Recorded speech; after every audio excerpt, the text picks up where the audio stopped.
Hello, Holy Trinity. I'm Kevin Bolin, and I feel both humbled and excited to join with you in this next chapter of Holy Trinity's story. As head of school, I just think about where we are as a school, and what I see as a school that's still relatively young, but it's at a really beautiful, solid foundation. And as we move into this next chapter, it's really going to be a time of maturing and growing as a school. I think we do that best by refocusing and refining our vision and mission as a school, which means we always need to come back to God's Word, which really gives us the starting point. So when I think about that, I think about what does God's Word tell us about ourselves and about what we need? Well, right from the beginning, God in His story reminds us and shows us that He is both eternal and infinite, and we are not. We're small, we're created, we're finite, we have edges. And because of that, a consequence is that often we think about what's immediately in front of us.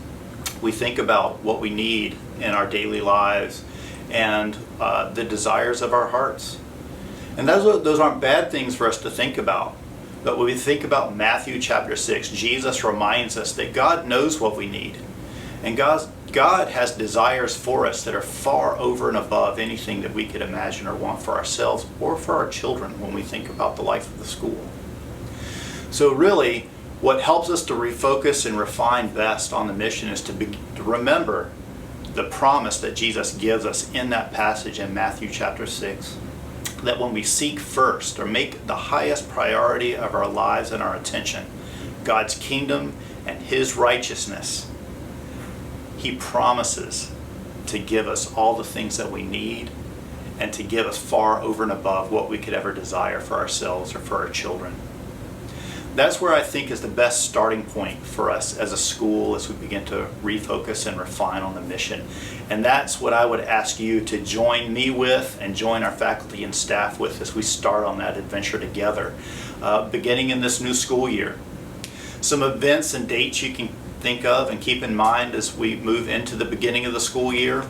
On August 8th, we're going to have a parent meeting, mostly just parents only, with myself, so that I can get to know you and hear from you a little bit more about your deep hopes for your children, and that you can get to know me a little bit more as well as we start this partnership together. Then of course there's the prayer walk that we'll have at the beginning of the year and the first day of school, or Meet Your Teacher on August 12th, and then the first day of school on August 14th.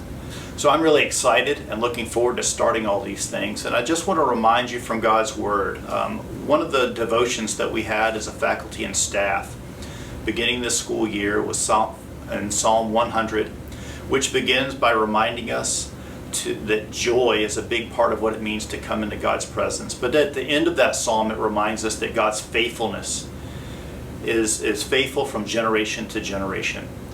In all things, God has a long view. He doesn't work on our timetable. He doesn't work according to what we feel like are the most important things. It's when we move on to His timetable, when we move on to make His priorities our priorities, and we move into His plan, that's when we really begin to grow and mature as believers and individuals. We see that in our children, and we'll see that in our school. So I'm really excited about starting on that journey with you, and I look forward to seeing you soon.